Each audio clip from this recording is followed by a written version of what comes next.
Welcome back, y'all. Two heartwarming tales, the place where every story warms your heart and reminds you what real kindness looks like. Before we saddle up for today's story, go on and hit that subscribe button and ring the bell, because you don't want to miss what happens next. Today we're riding along with a lone cowboy who braved fire, flood, and fear to bring a missing boy home to his mama. Now, if you'd ever ridden through the little town of Willow Bend, Texas, back in the summer of 1888, you'd have seen dust devils spinning down Main Street and heard the creak of the old windmill by the general store. It weren't much of a town, just a saloon, a church, a blacksmith, and a handful of clapboard houses, but it was home to folks who'd worked hard for every dang thing they had. Among them was a woman named Sarah Whitfield, a widow raising her boy, Danny, all on her lonesome. Sarah's husband, Tom, had been a good man, a rancher who'd died 2 winters, back when a mine collapse took him and 3 other fellas looking for silver up in the hills. Left Sarah with nothing but a small house, a patch of land to Rocky to farm proper, and an 8-year-old boy who missed his daddy something fierce. Sarah wasn't the type to sit around feeling sorry for herself, though. No, sir. She took in washin' and mending for half the town, worked the counter at Miller's General Store on weekdays, and still found time to tuck Danny in every night with a story and a kiss on the forehead. Folks in Willow Bend respected her something powerful. She never asked for a handout, never complained, just put her head down and worked like the devil himself was chasing her. Danny, bless his heart, was a spitfire of a boy. Curly brown hair, freckles across his nose, and a laugh that could light up a whole room. He had himself a scruffy little mutt named Biscuit, found wandering the creek bank one summer, and the 2 of them were thick as thieves. Wherever Danny went, Biscuit weren't far behind, tail wagging like it was tied to a windmill. Every evening, after Sarah finished her shift at the store, she'd walk home hand in hand with Danny, listening to him ramble on about whatever fool adventure he and Biscuit had gotten into that day. Chasing rabbits, building forts out of hay bales, pretending to be outlaws robbing imaginary sticks. It was the simple stuff, but it was everything to Sarah.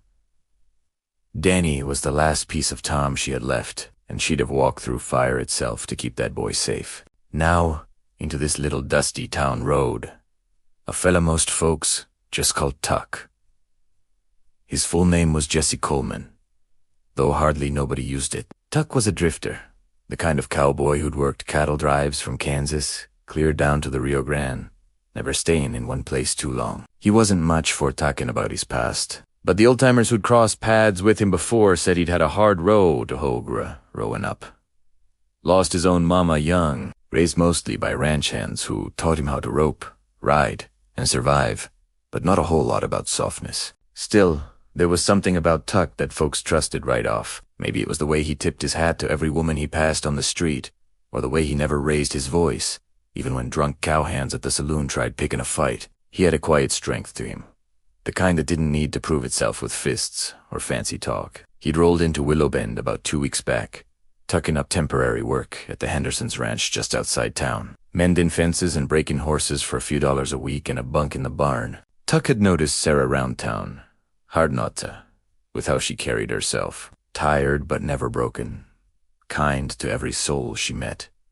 Despite her own hardships, he'd tip his hat when he passed her on the boardwalk, and she'd give him a polite nod back, though neither of them had exchanged more than a handful of words. He'd noticed Danny, too, that scrappy, laughing boy who reminded Tuck a little of himself at that age, before life had knocked some of the laughter clean out of him. Nobody in Willow Bend could have guessed, on that ordinary Tuesday morning, just how much everything was fixing to change. The sky that day had a strange color to it, a sickly greenish gray that old-timers around town said meant trouble was brewing. Sheriff Ridley had ridden through town that morning, warning folks a big storm was rolling in from the west, the kind that could flood the canyons and knock down half the trees along Miller's Creek. Sarah had told Danny special, sternly, to stay close to the house, to not go wandering off with Biscuit like he was prone to doing. Yes, Mama, Danny had said, all innocent day already halfway out the door with Biscuit yipping at his heels. Sarah had gone to work that morning with a knot in her stomach she couldn't quite explain, the kind of feeling a mother gets sometimes, deep in her bones, before something goes terribly wrong. She told herself it was just the storm making her jumpy. She had no way of knowing as she folded shirts behind the counter at Miller's store. that her boy and his dog were about to run headfirst into the worst afternoon of her entire life, and that the man who'd end up him was a quiet, weathered cowboy who'd only been in town a couple weeks, with nothing to his name but a horse, a rope, and a heart bigger than the whole dying Texas sky. The wind picked up something fierce around noon, rattling the shutters of every house in Willow Bend. Dark clouds rolled in low and heavy, swallowing up the sun until the whole town looked like dusk had come hours early. Most folks hurried to get their livestock into barns and their laundry off the lines, button in, down for what promised to be one heck of a storm. Danny, meanwhile, had wandered further from home than he was supposed to, chasing after Biscuit, who'd taken off after a jackrabbit near the edge of town. The boy hollered after his dog, laughing at first, thinking it was just another one of their little adventures. But Biscuit, spooked by a sudden crack of thunder, bolted clean into the scrubby brush leading toward Miller's Canyon, a rocky, winding gulch about 2 miles outside town that folks generally steered clear of, especially during storms, on account of how fast it could flood. "Biscuit, come back here, boy," Denny shouted, chasing after him without a second thought, the way only an 8-year-old chasing his best friend could. The rain started falling in heavy sheets not long after, turning the dusty ground beneath Danny's boots into thick, slippery mud. Lightning cracked across the sky, followed almost immediately by a boom of thunder that shook the ground itself. Danny, soaked clean through and kept calling for Biscuit, stumbling deeper into the canyon without realizing just how far he'd wandered from the safety of town. By the time Danny finally caught sight of Biscuit, cowering beneath a rocky overhang, the storm had turned downright dangerous. The narrow canyon walls, usually dry as a bone, had started filling with runoff water rushing down from the hills above, the beginnings of what could turn into a full-blown flash flood if the rain kept up. "There you are, you dang fool dog," Danny said, relief washing over his young face as he scooped Biscuit into his arms. But when he turned to head back, the way he'd come, his stomach dropped clean to his boots. The narrow path he'd followed into the canyon was already underwater, a fast-moving current cutting him off from the way home. Panic set in quick. Danny hollered for help, his small voice swallowed up by the roaring storm and rushing water. He scrambled up onto a higher rock ledge, clutching Biscuit tight against his chest, tears mixing with rain on his freckled cheeks. He was a brave boy, but he was still just a boy, alone in a flooding canyon during the worst storm Willow Bend had seen in years. By Kingtown, Sarah had started to worry something awful when Danny didn't show up at the store like he usually did around midday to bring her a biscuit from the kitchen at home. She asked Mr. Miller if she could step out for a spell, hurrying home through the rain, her heart hammering with that same uneasy feeling she'd had all morning. The house was empty. No Danny, no Biscuit, just an overturned toy soldier on the porch step and the wind banging the screen door against its frame. "Danny," Sarah called out, her voice rising with each passing second of silence. She ran through the yard, checking the small barn out back, the neighbor's porch, anywhere her boy might have taken shelter from the storm. Noting fear, cold and sharp, settled deep into her chest. She ran back into town, soaked to the bone, skinned every soul she passed if they'd seen her son. A few folks recalled seeing Danny and Biscuit heading toward the edge of town hours earlier, chasing after something, though nobody had thought much of it at the time. Sarah's mind raced straight to Miller's Canyon. Every mother in Willow Bend had warned their children 100 times to stay clear of that place during storms. Her boots pounded against the muddy street as she ran toward the sheriff's office, praying with everything in her that Danny had simply taken shelter somewhere close by, safe and dry. But deep down in that place where a mother's instinct never lies, Sarah already knew her boy was out there, somewhere in that storm, and time was running out faster than the floodwaters rising in that canyon. Sheriff Ridley's office was crowded with worried folks by the time Sarah burst through the door, drenched and near hysterical. "My boy's missing," she cried out. "Danny, he ran after Bisky, and nobody's seen him since before the storm hit. I think he might have gone toward the canyon." The room went quiet except for the pounding rain against the windows. Sheriff Ridley, a good man but getting on in years, looked out at the storm raging outside with a grim expression. "Miller's Canyon's flooding fast, Sarah. I got deputies stretched thin as it is, keeping folks safe in town. Sending anyone out into that canyon right now in this weather. It's a mighty big risk. He's 8 years old. Sarah's voice cracked. Desperation clear in every word. Please, somebody has to look for him. A few of the ranch hands and townsfolk shuffled uncomfortably, exchanging glances. Everybody knew how dangerous a flash flood could be in that narrow canyon. Rushing water could sweep a grown man clean off his feet in seconds, let alone find safe footing enough to search for a lost child. We'll organize a search party first thing come morning. Once the storm passes, Sheriff Ridley said gently, though the words offered Sarah no comfort at all. Riding out there now, in the dark, in this flood, we'd be risking more lives than we'd be saving. Sarah, I'm sorry. Sarah felt the room spinning around her, the weight of morning feeling like an eternity away when her son was somewhere out there in the freezing rain, maybe hurt, maybe scarred out of his mind, waiting for help that wasn't coming. It was right about then that the door creaked open, and in walked Tuck, water dripping off the brim of his worn-out hat, his boots tracking mud across the floor. He'd heard the commotion from outside while securing the Hendersons' horses against the storm, and something in him, some old, familiar ache from his own hard childhood, pulled him straight through that door without a second thought. What's going on here? Tuck asked, his voice steady despite the chaos in the room. One of the ranch hands filled him in quick. Sarah's boy missing, likely near Miller's Canyon. The sheriff hesitant to risk a search till the storm let up. Tuck's jaw tightened as he looked over at Sarah, standing there soaked and shaken, her eyes red from crying but still fierce with a mother's desperate hope. I'll go, Tuck said simply. The room fell silent again. Sheriff Ridley shook his head. Tuck, you don't know that canyon.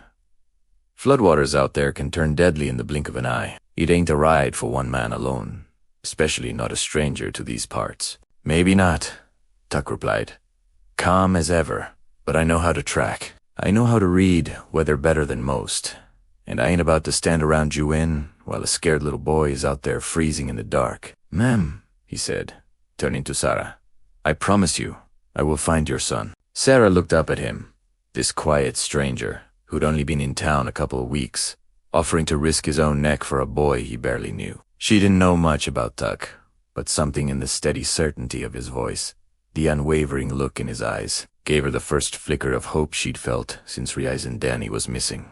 Please, she whispered, her voice breaking, please bring my boy home.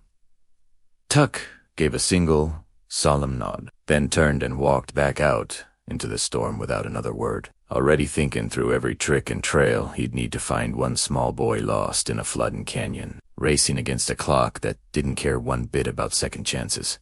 Tuck didn't waste a single minute. He hurried back to the Hendersons' barn, rain hammering down around him, something fierce, and went straight for his horse, a sturdy chestnut gelding named Ranger. Ranger had been Tuck's partner for the better part of 6 years, through cattle drives, dust storms, and more hard nights than Tuck cared to count. If any horse could handle what was coming, it was him. We got ourselves a job to do, old boy, Tuck murmured, tightening the saddle straps with practiced, steady hands, despite the storm raging outside. A boy's out there counting on us, whether he knows it or not. He grabbed a coil of sturdy rope, a lantern he doubted would stay lit long in this weather, and a wool blanket he figured he'd need if when. He corrected himself firmly. He found the boy soaked and freezing. He tucked a hunk of jerky and a canteen of water into his saddlebag, along with a small hatchet, just in case the flood had brought down trees blocking the trail. As he swung up onto Ranger's back, one of the Henderson ranch hands, a young fella named Billy, came running out from the bunkhouse. Tuck, you plumb crazy. Ain't nobody riding out in this storm, especially not toward that canyon. Somebody's gotta, Tuck called back over the wind. Boy's out there alone, Billy. Can't rightly sit here warm and dry.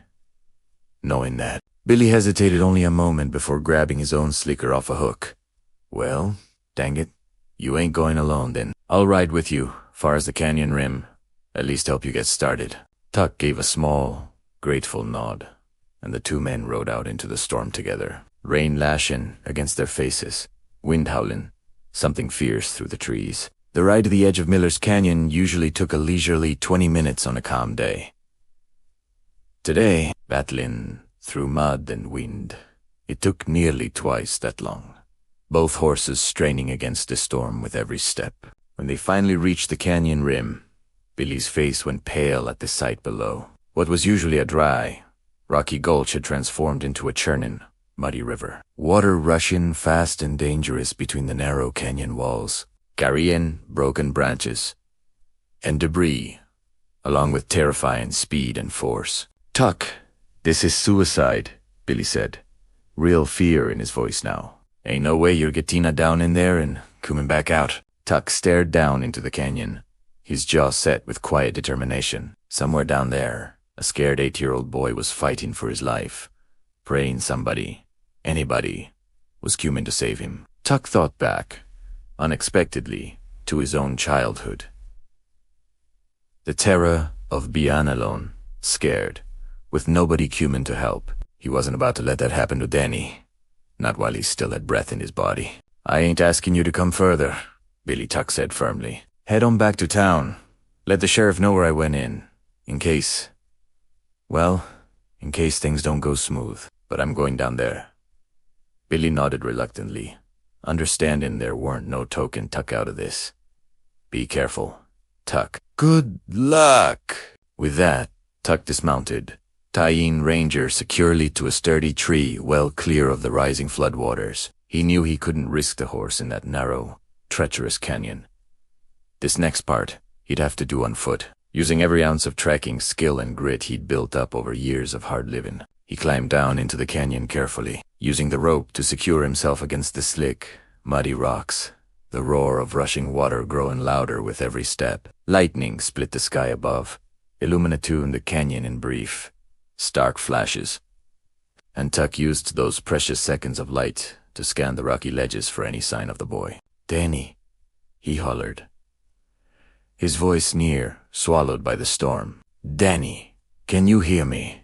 Nothing but the roar of water and howling wind answered him at first. Tuck pressed on, moving carefully along the canyon's edge, his heart pounding with a mix of adrenaline and grim determination. He thought of Sarah's face back in that sheriff's office, the raw, desperate hope in her eyes when she'd asked him to bring her boy home. He wasn't about to let her down. Tuck pressed on through the canyon, the water rising steadily around his boots, the current pooling at his legs. With every step, he kept close to the rocky walls, using handholds where he could find them, calling out Danny's name every few yards, straining to hear any response over the roar of the flood.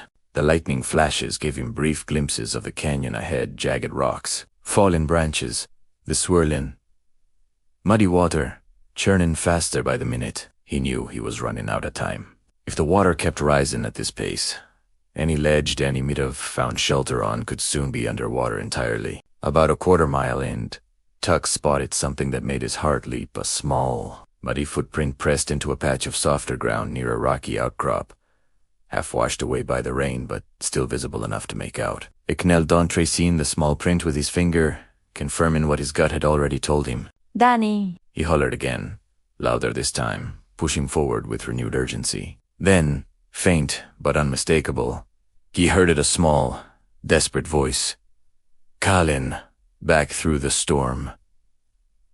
"Help! Please, somebody help." Tuck's chest tightened with relief and adrenaline all at once. "Danny, I hear you." "Keep hollering, son. I'm comin'." He scrambled forward, following the sound of the boy's voice, climbing over slick rocks and pushing through tangled brush until he rounded a bend in the canyon and spotted him, Danny, perched on a narrow rocky ledge about 8 feet above the rising water, soaked clean through, shivering, something fierce, clutching Biscuit tight against his chest. "Mister," Danny cried out, tears streaming down his face, mixing with the rain. "Please, help us. The water, it just keeps coming." "I got you, son. Don't you worry," Tuck called back, already scanning the rock face for the safest way up. The ledge Danny was on sat just above the current water level, but the flood was rising fast, and there weren't much time before that little ledge disappeared entirely beneath the churning water. Tuck found a narrow foothold and began climbing, his boots slipping on the wet rock more than once, forcing him to grip tight and steady himself against the relentless wind. It was slow, careful work, every movement calculated to avoid a fall into the dangerous current below. You're doing great, Mr. Danny called down nervously, watching Tuck's careful climb with wide, frightened eyes. Name's Tuck. Partner, he called back, trying to keep his voice calm and steady for the boy's sake, even as his muscles burned with the effort of the climb. Your mama sent me to find you. She's worried sick, but she's gonna be mighty relieved once I get you home safe. Finally, after several tense minutes, Tuck reached the ledge, pulling himself up beside Danny and Bisky. Both of them shivering uncontrollably from the cold and fear. Tuck immediately shrugged off his own slicker, wrapping it snugly around Danny's small shoulders. You did good, kid, Tuck said, giving the boy's shoulder a reassuring squeeze. Real good. Most grown men would have panicked climbing up here like you did. Danny managed a shaky, grateful smile, despite his fear. I was so scared, Mr. I thought nobody was coming. Well, I'm here now, Tuck said firmly, and I ain't going anywhere without you. But we gotta move quick. Understand, water's still rising, and we need to get you and Biscuit somewhere safe. Donnie nodded, clutching Biscuit tighter, his small body still trembling from cold and exhaustion. Tuck quickly assessed theirs, realizing the path they'd need to take back toward Ranger and safety had likely become far more dangerous than his trip-in. All right, partner, Tuck said, kneeling down so Danny could see him, eye to eye. I need you to trust me completely. All right, I'm gonna carry you and Biscuit both, and we're gonna move careful and steady. You just hold on tight and don't let go, no matter what. Can you do that for me? Danny nodded firmly, wiping his tear-streaked face with a muddy sleeve. Yes, sir. Tuck secured Danny against his back, using the rope he'd brought, tucking Biscuit snugly inside his jacket to keep the shivering pup as warm and secure as possible. With the boy and dog both secured, Tuck began the slow, careful climb back down toward the rushing water below, knowing full well the most dangerous part of this rescue was only just beginning. The climb down proved even trickier than the climb up had been. The rocks slicker now, the water level considerably higher than when Tuck had first entered the canyon. He moved with slow, deliberate caution, mindful of the extra weight on his back, and the precious cargo depending entirely on his steady footing. You doing all right back there, partner? Tuck called out over his shoulder as they navigated a particularly narrow stretch of rock. Yes, sir, Denny stammered, his small arms wrapped tight around Tuck's neck, Biscuit whimpering softly from inside the cowboy's jacket.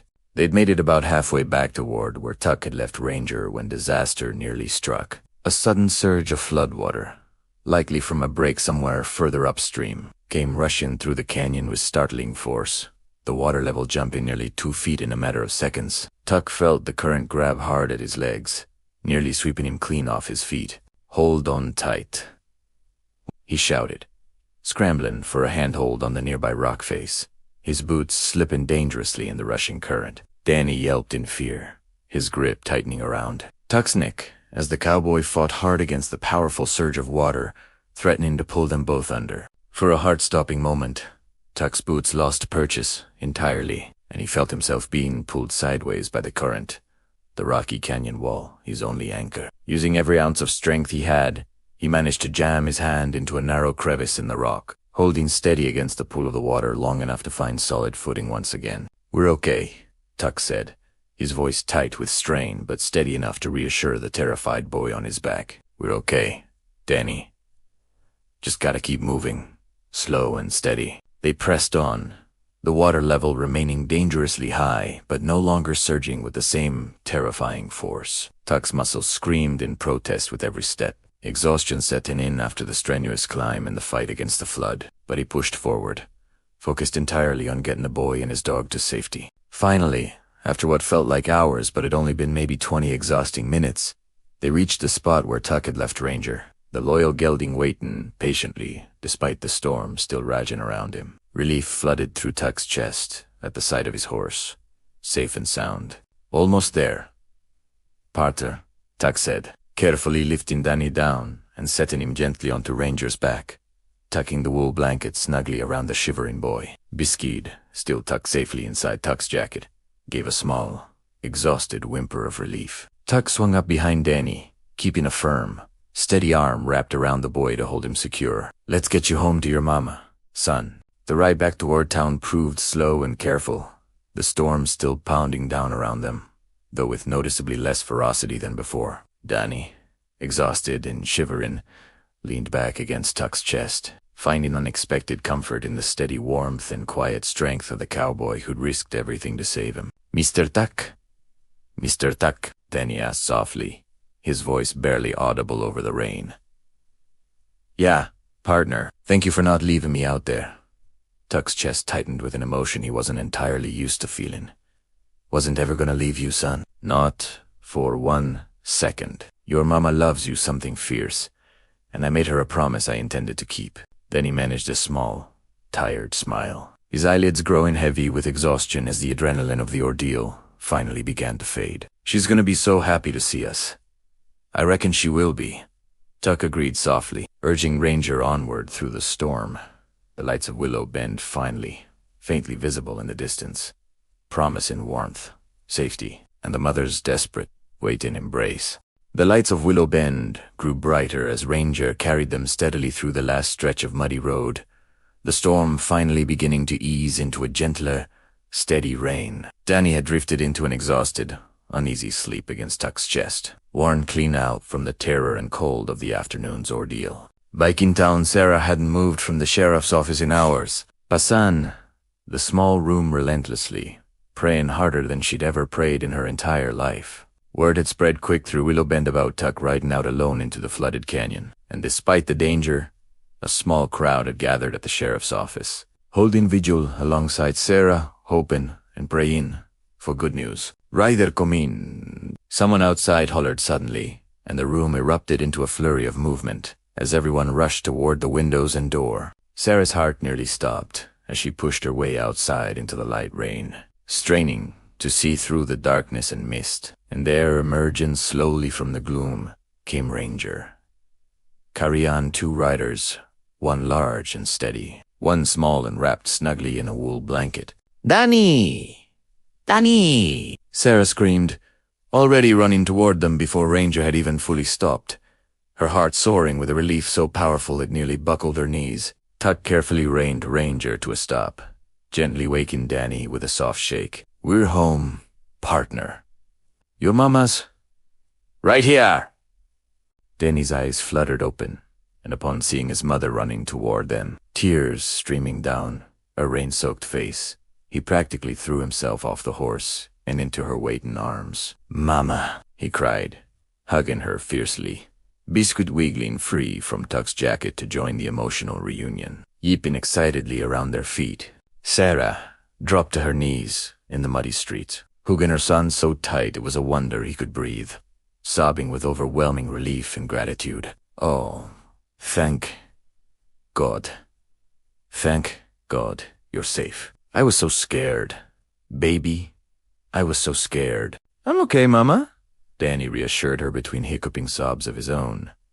"Mr. Tuck saved me. He climbed all the way down into the canyon and carried Mia and Biscuit out." Sarah looked up then, her tear-filled eyes finding Tuck, who remained quietly seated atop Ranger, water dripping from his hat, exhaustion etched clearly across his weathered face. Words seemed to fail her entirely as she stared at this humble stranger who had risked his own life, without hesitation, to save her son. Tuck dismounted slowly, his own body itching fierce from the strain of the rescue, and approached Sarah and Danny with a quiet, respectful humility. He removed his soaked hat, holding it against his chest. "Ma'am," he said softly, "your boy's a mighty brave young man. Kept his head about him out there better than plenty grown men would have." Sarah rose to her feet, still clutching Danny close against her side, and closed the remaining distance between herself and Tuck, without a word. She reached out and hugged him tightly, overwhelmed with a gratitude too immense for words alone to express. "Thank you," she whispered fiercely against his shoulder. "Thank you for bringing my boy home. I don't know how I could ever repay you." Tuck, momentarily caught off guard by the embrace, gently patottered back, his voice gruffed with emotion he wasn't entirely accustomed to showing. "Ain't no repayment needed, ma'am. Just doing what's right. Any decent soul would have done the same." The gathered crowd, witnessing the emotional reunion, erupted into relieved applause and cheers, several folks wiping away tears of their own. Sheriff Ridley stepped forward, clasping Tuck's hand firmly in a grateful handshake. "You did something mighty brave today, son," the sheriff said solemnly. "This town owes you a debt of gratitude." Tuck merely nodded humbly, uncomfortable with the sudden attention, his gaze softening as he looked down at Danny, who was staring up at him with wide, admiring eyes. "You're like a real-life hero, Mr. Tuck," Danny said earnestly, still shivering slightly despite the blanket wrapped snug around him. Tuck knelt down to the boy's level, offering him a small, tired smile. "Ain't no hero, partner. Just a fella who couldn't sit still knowing somebody needed help. You're the real brave one, holding steady up on that ledge the way you did." As the crowd began dispersing, eager to get out of the rain and process the emotional events of the day, Sarah lingered behind with Danny watching Tuck lead a weary ranger toward the livery stable, the quiet cowboy already fading modestly into the background, seemingly uninterested in any further praise or attention. Little did Sarah know, this quiet, humble act of kindness was only the beginning of something neither of them had ever expected to find in the sleepy little town of Willow Bend. News of Tuck's daring rescue spread through Willow Bend faster than wildfire the following morning. By sunrise, nearly everyone in town had heard some version of the story. The lone cowboy who'd braved a raging flood to save a widow's only son. Folks who'd barely spoken 2 words to Tuck before now greeted him warmly on the street, tipping their hats and offering handshakes wherever he went. Tuck, uncomfortable as ever with the sudden attention, kept mostly to himself, continuing his workout at the Hendersons' ranch as though nothing extraordinary had happened at all. But Sarah couldn't simply let the matter rest. The following afternoon, once Danny had fully recovered from his ordeal, warm and rested after a full night's sleep in his own bed, Sarah insisted on paying Tuck a proper visit to express her gratitude the right way. She packed a basket full of fresh-baked bread, a jar of her best preserves, and a warm apple pie, and walked with Danny out to the Hendersons' ranch that evening. Finding Tuck out by the corral, mending a section of fence, despite the action exhaustion still evident in his movements. "Mr. Tuck," Danny called out excitedly, running ahead of his mother toward the fence. Tuck looked up, a rare, genuine smile crossing his weathered face at the sight of the boy running toward him, looking healthy and full of energy once again. "Well, look at you, partner. Seems like you're doing just fine." "Mama made you a pie," Danny announced proudly, "and bread in her special preserves. She says it ain't near enough, but it's a start." Sarah approached more slowly, offering Tuck a warm, grateful smile as she handed him the basket. "I know it's not much compared to what you did for us, Tuck, but I wanted you to know how deeply thankful we are. You didn't have to risk your life like that. Most folks wouldn't have." Tuck accepted the basket humbly, his ears reddening slightly beneath his hat. "Ma'am, truly, it weren't nothing special. Any decent person would have done the same for a scared young'un, lost in a storm like that, maybe," Sarah said gently. "But it was you who actually did it. That matters, Tuck. More than you probably realize." They stood together for a moment in comfortable silence, watching Danny excitedly show off Biscuit's newest trick, a wobbly attempt at rolling over nearby in the grass. Sarah studied Tuck's quiet demeanor, the humble way he seemed to shy away from praise despite his obvious bravery, and found herself unexpectedly curious about the man who'd so selflessly risked everything for her son. "Where are you from originally, Tuck, if you don't mind my asking?" Sarah ventured carefully. Tuck hesitated only briefly before answering. Something about Sarah's genuine warmth making him feel unusually comfortable opening up. "Grew up mostly on ranches, moving from place to place. Lost my mama young. My pa weren't ever much in the picture. Ranch hands mostly raised me, taught me everything I know about horses, cattle, surviving hard times." Sarah's expression softened with quiet understanding. "That sounds like a lonely way to grow up." "Reckon it was. Some," Tuck admitted, surprised at his own openness. "But it taught me plenty about respect.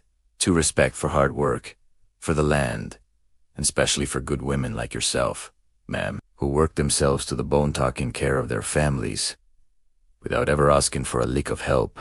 Sarah felt a warmth spread through her chest at his words, an unfamiliar feeling she hadn't experienced in the 2 long years since Lucy and Tom. "Well," she said softly, "Willow Bend's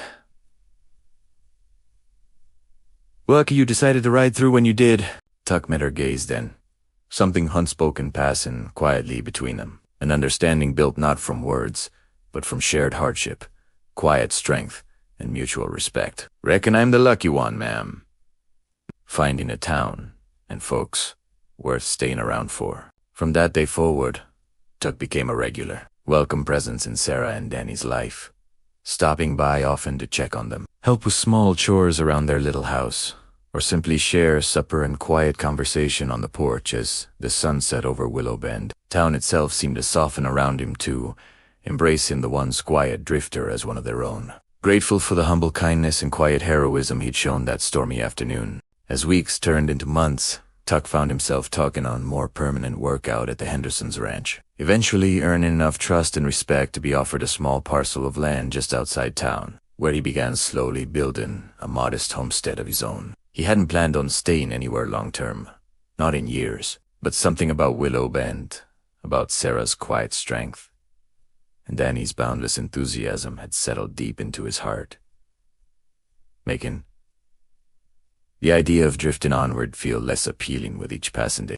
Danny took to following Tuck around whenever he could, eager to learn everything the quiet cowboy could teach him: how to properly saddle a horse, how to read weather signs in the clouds, how to track animals through the brush. Tuck, in turn, found himself taking genuine joy in teaching the boy, patient and gentle in a way that spoke volumes about the kind of man he truly was beneath his weathered, guarded exterior. Sarah watched this bond form between Tuck and her son with quiet gratitude, recognizing something precious that had been missing from Danny's life since losing his father: a steady, patient male presence, someone strong enough to guide him, yet gentle enough to nurture him. One warm evening in early autumn, as the three of them sat together on Sarah's porch watching the sunset paint the sky in brilliant shades of orange and pink, Danny turned to Tuck with an earnest, curious expression. "Mr. Tuck," he asked, "you ever think about staying here for good? Like forever?" Tuck glanced over at Sarah Kitchen, her gentle, expectant gaze, before answering the boy honestly. "Reckon I have been thinking about that, partner. This town's starting to feel like something I ain't felt in a mighty long while." "What's that?" then he asked curiously. Tuck considered his words carefully before answering, his voice soft but sincere. "Home, son. Feels like home." Sarah's heart swelled with quiet emotion at his words, understanding the depth of meaning behind such a simple statement from a man who'd spent his entire life drifting from place to place, never finding anywhere that truly felt like it belonged to him, or he to it. Over the following months, Tuck continued proving himself, not just through grand, heroic gestures, but through countless small, quiet acts of kindness, helping repair Sarah's roof before winter set in, teaching Danny patiently how to rope and ride, always treating Sarah with the utmost respect and gentleness, never once taking advantage of her vulnerability or gratitude. The whole town watched this quiet romance blossom naturally, unforced, built on genuine respect, shared hardship, and mutual admiration, rather than any grand, sweeping gestures. Tuck never pushed Sarah for more than she was ready to give, always mindful and respectful of the grief she still carried for Tom, patient enough to let their relationship develop naturally, at its own steady pace. By the following spring, nearly a full year after that fateful storm which had first brought them together, Tuck finally worked up the courage to ask Sarah properly for her hand in marriage, doing so humbly, respectfully, and with Danny's enthusiastic blessing already secured beforehand. Sarah accepted through happy tears, recognizing in Tuck not just a man who'd saved her son's life, but a partner who'd shown her, through countless quiet acts of kindness and respect, exactly the kind of steady, humble love she and Danny both deserved. Tuck and Sarah were married that summer in a simple, heartfelt ceremony at the little Willow Bend church, surrounded by nearly the entire town. The same folks who had once watched a quiet, humble drifter ride fearlessly into a raging storm to save a widow's son, now gathered joyfully to witness the beautiful, unexpected love story that had blossomed from that single act of selfless courage. Danny stood proudly beside Tuck as his best man, beaming with happiness as Tuck slipped a simple gold band onto Sarah's finger, sealing a promise built not on wealth or grand gestures, but on genuine respect, quiet strength, and unwavering kindness. As the newly formed family settled into their small homestead just outside town, Tuck continued teaching Danny everything he knew about ranching, respect, and hard, honest work, while Sarah found herself, for the first time in years, truly at peace. surrounded by love and stability she'd once feared she and Danny might never fully know again. Word of Tuck's heroic rescue and the beautiful love story that followed spread far beyond Willow Bend's dusty borders over the years, becoming something of local legend told and retold by travelers passing through. A story about a Humboldt cowboy who proved that true heroism ain't about seeking glory or reward, but about quietly doing what's right, even when it's hard, even when it's dangerous, simply because it's the decent thing to do.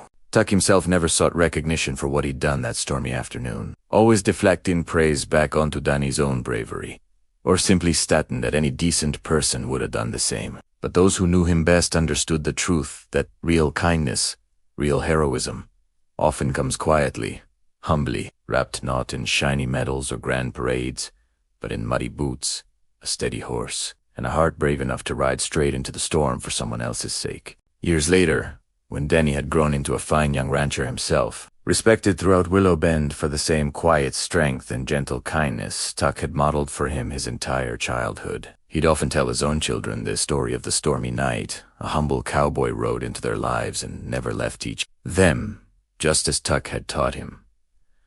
That true courage and kindness ain't about the size of the deed, but the size of the heart behind it. And so, in the small, dusty town of Willow Bend, Texas, the legend of Tuck the Cowboy lived on, not as some larger-than-life hero of tall tales and legend, but as a humble reminder that sometimes the greatest acts of kindness come quietly, from ordinary folks brave enough to ride straight into life's fiercest storms for the sake of someone else. That's today's story, y'all. If it warmed your heart even a little, don't forget to hit subscribe and share it with someone who needs a little kindness today. We'll see you in the next heartwarming tale.